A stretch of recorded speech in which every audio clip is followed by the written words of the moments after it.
Hi, everybody. Monty on Astral Oracles. We're going to check in with the Arcturian Council in the ninth dimension. It's been a strange month here in July 2024. I feel I, on the outside and the inside, have been brought through a lot of lessons, which in particular pertain to my sense of boundaries and my sense of self. And a lot of that is actually kind of a sense that this abandoning myself to the greater whole has also been what facilitated this grand opening of the channeling and examining these things. And that has attracted a lot of positive and wonderful and rewarding things to me. But it has uh, also had the side effect of dispensing and dispersing a whole lot of energy that can seem very attractive and addictive to people. And it is with this religious energy, you can sort of sense it in the great systems or teachings, that there is this kind of high vibrational emanation coming from it, and then depending on your own capacity to hold and resonate with that, it kind of meets you at the level where you're at. So it can be um, it's able to address your reality, even if that's at a level where you still are very limited, perhaps in your outlook, and very invested in, say, some very judgmental or harsh patterns of relating both to yourself and to others. And it can, of course, also be that sublime, loving, universal light. And it can be a hard time juggling between these two. And I think if you watch a lot of the videos and the catalog, a reason I leave that up in its totality, even though there might be a lot of videos where I feel that okay, the channeling might be good enough, but I'm also kind of using that video to uh, get something off my chest, to vent, to air something that is less than helpful to people. And I kind of feel like that I also rely on people being able to assess that for themselves, that okay, this is a dude and he's probably going through these things, and this is how he's behaving, and maybe they can learn something from that, either as a negative example or just as a sample of human behavior in these like phenomenon that are still sort of verified, right? Like it's not too common, and it's still not very mapped out in the technical or the medical literature what it's actually going on here. So in that way, I hope that's helpful. But I also really don't want my channeling to be the thing that kind of props up the construct, which is called Maslonair. That's how you say it in Danish. My name. It's not a construct I identify with really. Like it's just like this weird shell identity that was created by some people who I don't necessarily feel in any way had my authentic interest at heart.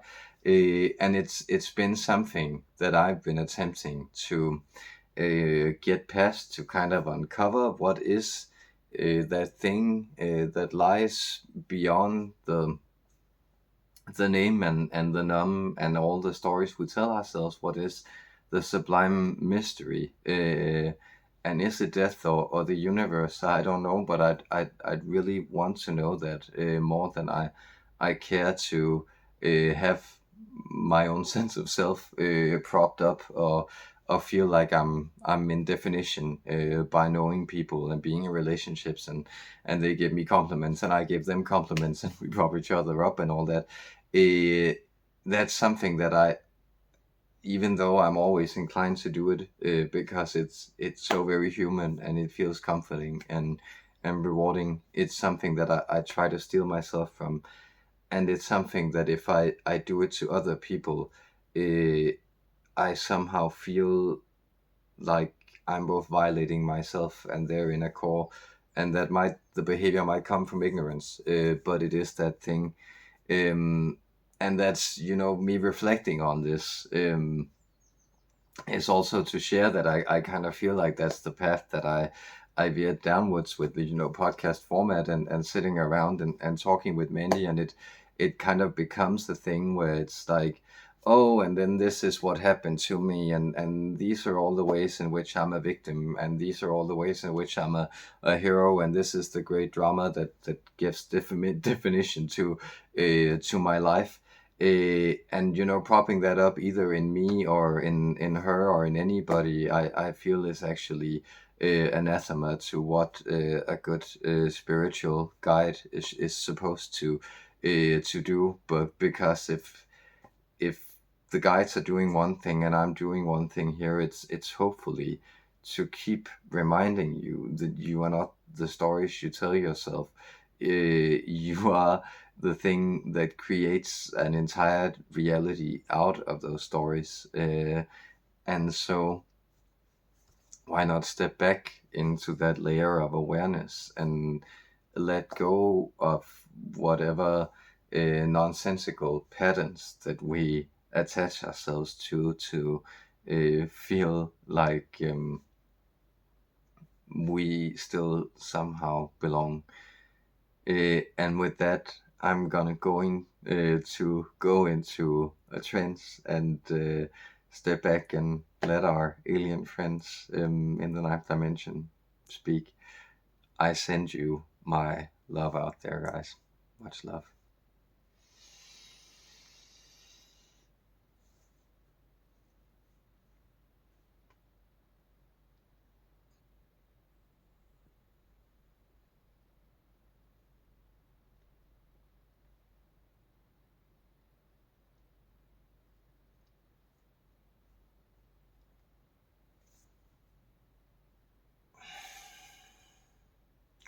Hello, dear human friends.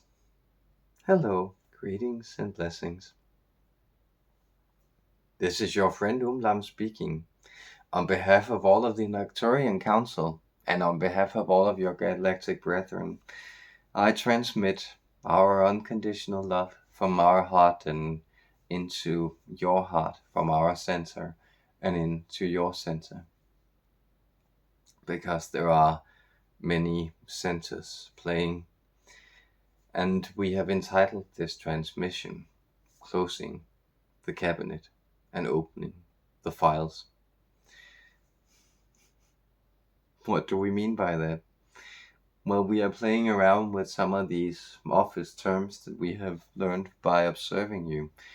We are aware that this is a system of order that many of you still recognize and are perhaps used to this idea of the filing cabinet. There are certain spaces, certain boxes, certain compartments, and in those you have folders, you have subdivisions of information that you have ordered, arrayed, and put in there, and then you can close them and put them into the cabinet, and you know that they are there. And sometimes you will go to your cabinet, you will retrieve, you will find the files, and then you will close the cabinet. What would happen if you got rid of the cabinet and you just had all the files splayed out at once? This is the dilemma that you're facing this month. You can't fit these files into the closed cabinet. That cabinet is closed for good. There is no subsection to be packed away in anymore.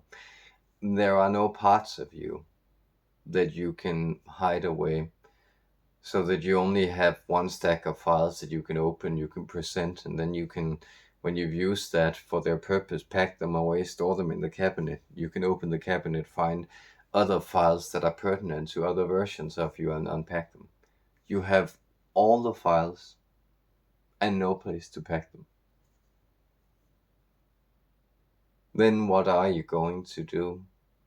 Because do you see, this requires a full presentation of yourself, not a representation, not of what you have already stored away and that you're finding purposeful and opportune to unwrap and put forward, but a presentation.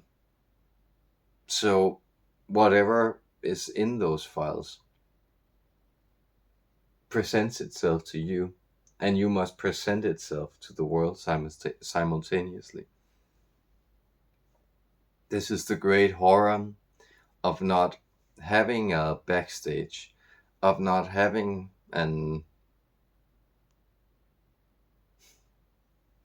staging area, a cabinet, a closet, a private space, a room of one's own, but rather being an open system of exposure.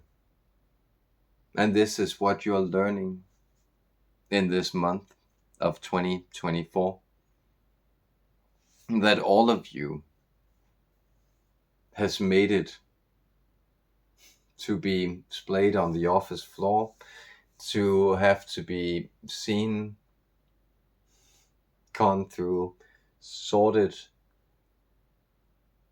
but without being stored away, hidden away, reevaluated, archived. None of these things will happen to you anymore. There is no storage unit which can contain you. There is no shape of self which is not too small for you, for it to feel like a straitjacket, like it constrains you, it pins you down and it holds you. And so what we also sensed our dear friend here addressing is his sense that the process he has been going through, his spiritual awakening, his ascension, his transformation, it surprises him that what has changed is not necessarily the content of the cabinet. It is not an updated or slightly better version of the same thing he can present to the world. It is an entirely new system. And so it is much as those first data terminals, electronic processing units, personal computers, and other contrivances that you brought into your office landscapes, that they all of a sudden did away with certain fundamental qualities of the space, of the information, of the actions that were undertaken there, of the roles that were performed, and they instituted an entirely new, non-spatial, abstract, coded, electronic awareness, which has still and is still reshaping you to this day and in these moments. So this is the very radical change that your very systems of order, your fundamental categories of self, of time, of space, of body, of life, and of death, they are no longer the same. And you find that reality corresponds to a manifestation which takes place not on the level of finding one file in the filing cabinet, sending out for that, having that order executed, waiting for it, but on the very simultaneous process of smart inventories and reciprocal and ambivalent processes where information flows and corresponds and reconfigures itself again and again and again in these new terminal categories. Because what happens when these categories, these cabinets, these filings, these boxes, they become so accelerated that they can't contain the files within, that the system itself, it breaks down. Well, it becomes the abstract order behind it, which reveals itself in its continuous process of break and flow, of ebb and flood, of high tide and low watermark. All these energetic realities, they are becoming so evident that they become tangible, that they become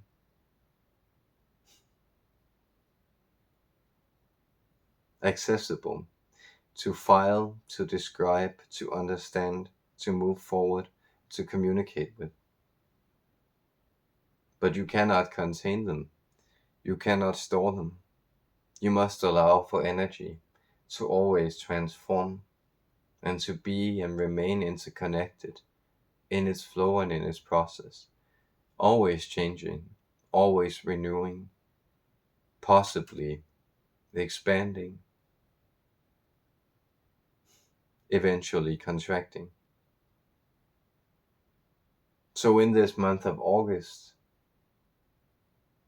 do not take stock, but allow the stock to take you and carry you off. Allow for the momentum which sweeps you up in these transformative waves to carry you into new configurations, new ways of ordering and storing your space, your information, your files, your knowledge, and yourself.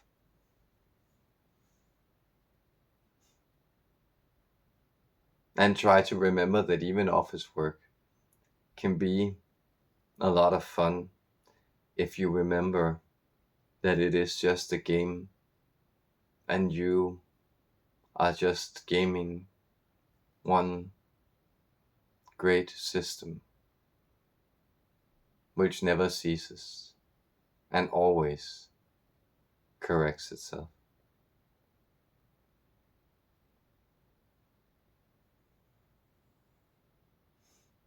Therefore, feel the process in you as it unfolds, and feel the love we transmit to you and remind you that is transmitted from you and that we resonate with.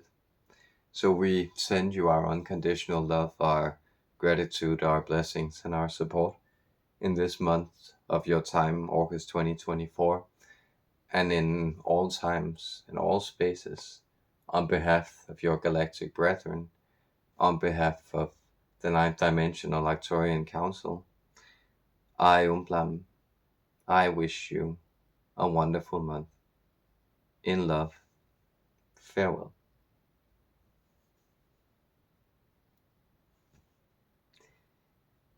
I hope that served you. Much love to you out there, guys.